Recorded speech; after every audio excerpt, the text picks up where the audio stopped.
كان عصو مقالة وانكسو دوانينا سنة كاينة وحكا قاضي دونان وملايين مايو لكن دادكو ذا لنا حكا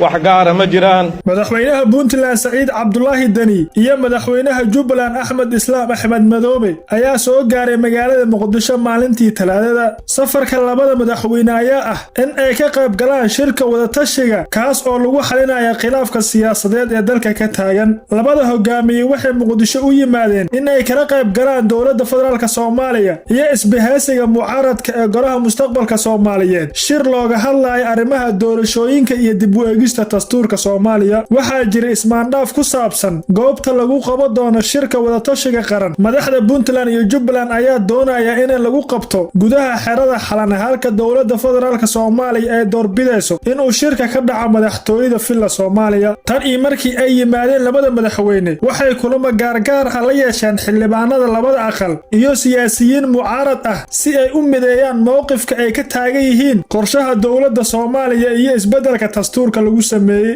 madaxweynaha maamul goboleedka Puntland Axmed Islaam Axmed Madoobe ayaa cadeeyay inuusan Muqdisho u imaan qaab marti aan balse uu ku joogo sidii xal waara loogu heli lahaa caqabadaha hortaagan nidaamka federaalka iyo midnimada dalka labada madaxweyne safarkooda wuxuu yimid kadib markii uu kordhay cadaadiska ka imaanaya beesha caalamka taas oo ku baaqday in wada hadal lagu dhameeyo ismariwaaga siyaasadeed joogitaanka madaxda Puntland iyo Jubbaland ee Muqdisho iyo shirka la filayo inuu dhaco waxa laga fili karaa dhowr qodob oo muhiim ah iyadoo xaaladda siyaasadeed ee dalka uu marayo uu yahay mid xasaasi ah shirka ayaa diiradda lagu saari doonaa sidii heshiis looga gaari lahaa qaabka ay u dhacayso doorashada soo socota ee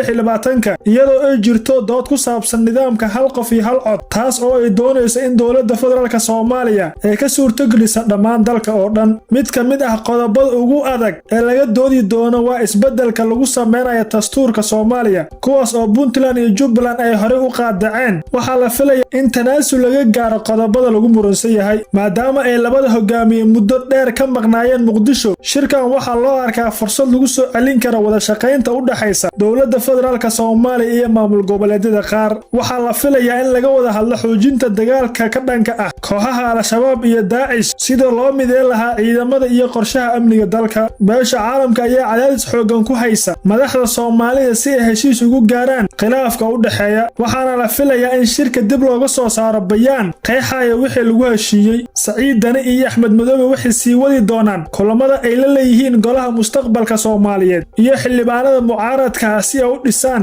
isbahaysi siyaasadeed aad u xoogan inkastoo rajo weyn laga qabo shirka haddana falaqayaasha qaar ayaa rumaysan inay adag tahay in isbeddel weyn laga gaaro qodobada qaar sida dastuurka maadaama dowladda federaalka ay hore u ansixisay isbeddelkaas hadalkii madaxweynaha Puntland Saciid Cabdullaahi Dani ee uu dhawaan ka jeediyay magaalada Muqdisho kaas oo ku saabsan kaalinta xildhibaanada beesha Hawiye wuxuu kiciyo dood iyo falcelin kala duwan oo laga fila karo inay saameyn ku yeesho jawiga siyaasadda xildhibaanadii Hawiye oo tirada badnaa meesha nagu jirjiiri jiray meesha aadan baan garan waay horta marka waxaan isiri malaha xamar waa meesha dalka laga kala goynayo markaas kale u fiiriyay horta fariintayda aan waxay ku socotaa saaxiibada halka fadhiya iyagu kuma jiraan waa nala joogaan laakiin fariintan waxay ku socotaa dadka deegaankan oo ayadan dambe sida gaarka u sheegtay dalka waxaan u nimid horta midnimadiisa inaan ka shaqeyno xamarna in laga kala gooyin baan rabnaa inaan ka shaqeyno haddii lahaydno kooxda yar oo arrimahaas ka shaqeynaysa horta waxaa ogaataan xamar cid iniga tegi maysa waana lagu qabsanaya haddii lahaydno hadalka Saciid Dani waxa loo arkaa isku day uu ku doonayo inuu ku kasbado taageerida xildhibaanada beesha Hawiye ee mucaaradka ku ah dowladda federaalka Soomaaliya gaar ahaan kuwa ku midoobay golaha mustaqbalka Soomaaliyeed tani waxay horseedi kartaa isbahaysi xoogan oo ka hor yimaada qorshaha madaxweyne Xasan Sheikh Maxamuud ee la xiriira doorashada iyo dastuurka hadalkan wuxuu sii kordhinayaa cadaadis saaran dowladda dhexe maadaama Dani uu si toos ah u beegsaday xildhibaanada matala beesha degan caasimadda tani waxay dowladda ku khasbi kartaa inay tanaasul ka sameeyso go'aanada qaar si ay uga fogaadaan inay weydo kalsoonida xildhibaanada beeshaas dhinaca kale hadalka wuxuu kicin karaa dareen qabiil oo hor leh taageerayaasha dowladda ayaa laga yaabaa inay u arkaan mid Saciid Dani uu ku rabo inuu isku diro beelaha Hawiye iyo dowladda federaalka Soomaaliya taas oo dhaawici karta midnimada Soomaaliyeed ee looga baahan yahay caasimadda maadaama uu jiro muran ku saabsan dib u eegista dastuurka hadalka Dani ee ku aadan xildhibaanada wuxuu saameyn ku yeelan karaa codka baarlamaanka markii la gaaro go'aanada masiiriga ah isagoo ku dhiirigelinaya inay iska diidaan isbeddelka ee